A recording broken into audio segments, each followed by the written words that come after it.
پر کلام ہے، آپ اس حدیث پر کیوں نہیں عمل کرتے کہ اللہ تعالیٰ جو ہے ہر روز ینزل ربنا تبارک و تعالی اندل السماء، اس طرح کے الفاظ ہے کہ اللہ تعالیٰ ہر روز جب رات کا آخری حصہ پیر رہ جاتا ہے تہجد کے وقت آسمان دنیا پر تشریف لاتے ہیں اللہ رب العالمین۔ اس سے یہ بھی پتہ چلا کہ اللہ تعالیٰ عرش پر ہے اور کہتے ہیں کوئی غموں کا مارا ہوا میں اس کے غم دور کر دوں، کوئی اور کوئی گناہوں کا مارا اس کے گناہ معاف کر دوں۔ تو اس حدیث پر کیوں نہیں عمل کرتے؟ ہر روز اللہ تعالیٰ آتے ہیں، آؤ بھائی ہم روز سوئے ہوئے ہیں، تو ایک دن جو ہے وہ اس حدیث پر بھی کلام ہے۔ جی جی سوال یہ ہے کہ شب برات کا اسلام میں کوئی تصور تھا؟ شب برات کے اسلام میں بہت اچھا سوال کیا۔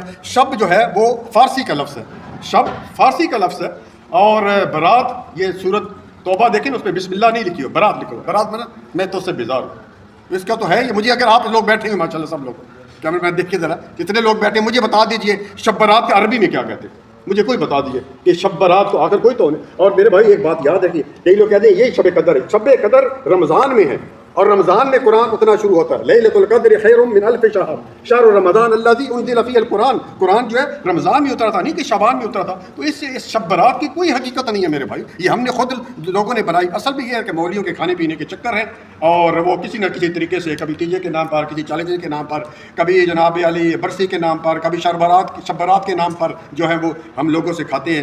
تو ان سے بچنا جو ہے وہ ضروری ہے۔ جزاک اللہ۔ جی سوال ہے، بعض افراد کہتے ہیں کہ 15 شعبان کو اپنے پیاروں کی روحیں ہمارے گھروں میں آتی ہے، اس کی کیا حقیقت ہے؟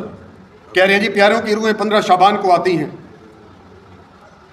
وہی میں نے پہلے بتا دیا میرے بھائی کہ روحیں جو ہیں جو چلی گئیں، جو شخص دنیا سے چلا گیا اس کی روح واپس نہیں آ سکتی پیارے بھائی۔ اگر کسی کی روح آنا ہوتی واپس تو وہ رسول اللہ صلی اللہ علیہ وسلم ان کی روح آتی، لیکن جو شخص چلا گیا، اور 30واں پارہ مجھے آیت نہیں یاد آ رہی، اس میں آپ دیکھ لیجئے کہ اللہ تعالیٰ کہتا ہے نیک روحیں علیین میں ہیں، کھا پی رہی ہیں جنت میں ماشاءاللہ، ان کو ادھر آنے کی کیا دعوت نہیں جائیں گے، اور جو بد روح ہیں شرک پر اور گناہ پر جو فوت ہوئی ہیں ان کو تو ڈنڈے پڑ رہے ہیں، فرشتے واپس آنے نہیں دیتے۔ تو یہ کوئی روحیں آنے والے یہ ہندوؤں کا عقیدہ ہے، ہمارا عقیدہ یہ نہیں ہے کہ روحیں واپس آتی ہیں۔ جی شعبان میں کتنے روزے رکھ سکتے ہیں؟ شعبان میں جتنے آپ زیادہ سے زیادہ روزے رکھیں۔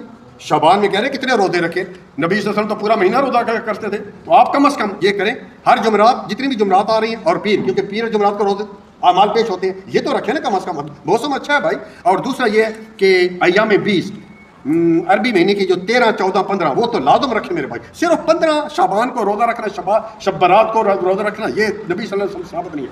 13، 14 اور 15 رکھیں گے، اس کا مطلب ہے آپ پوری زندگی روزوں سے۔ جزاک اللہ خیرا، بارک اللہ فیک۔